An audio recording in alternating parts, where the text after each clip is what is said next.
Critical. It's critical importance and will only continue to grow. Any planner these days, or any hotelier, any supplier at all that's not addressing that as one of their main marketing areas and one of their main content distribution tools is just missing a huge part of their audience. And you'd never do that with traditional marketing, so why would you make that mistake with the technology?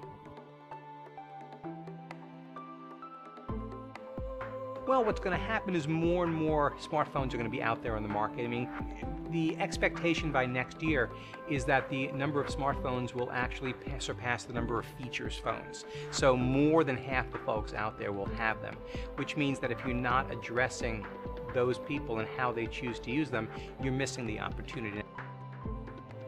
The next game changer probably goes into one of two areas. It either goes into the Foursquare, Goala Loop sort of social gaming and how it gets integrated as Foursquare is being used here by MPI, to be able to generate that sense of community.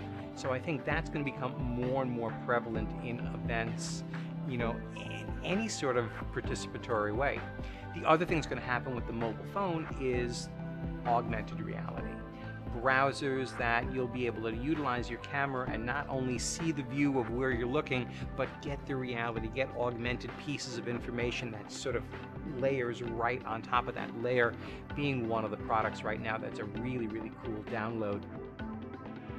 The challenges is going to be in terms of the membership. You really have a generation of haves and have-nots in terms of understanding the technology and using the technology. I think the challenge is going to be finding the balance. Finding the blend between making sure you know how and why to incorporate this stuff into your meeting or into your marketing, and also understand that a portion of your audience doesn't get it and is not going to get it. And you don't want to dissuade or make a part of your audience feel they're not welcome. I'm a Droid Guy, and for a number of reasons. The iPhone is cool. Steve Jobs, great job with marketing and creating need.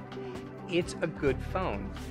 My issue with it, or actually my reason for being a Droid Guy, is because of the open source nature of it. The fact that the community can develop and enhance, and I really think that's where the entire web and where all the technology has gone and will continue to go. Don't develop just for the iPhone. And in a way, just don't develop for the iPhone and the Droid either. Develop for the smartphone platform. Because right now, if you take a look at the numbers, the largest smartphone in use in our industry is BlackBerry. And guess what? That's not going to change for a while. But I really think a multi-platform approach really is going to make any product that's out there that much more successful. To me, it's a no-miss event. I mean, you can't miss this event if you want to stay current on what's going on. So I just think that everybody who's here is going to find that area that's going to enable them to get value and bring stuff back with them.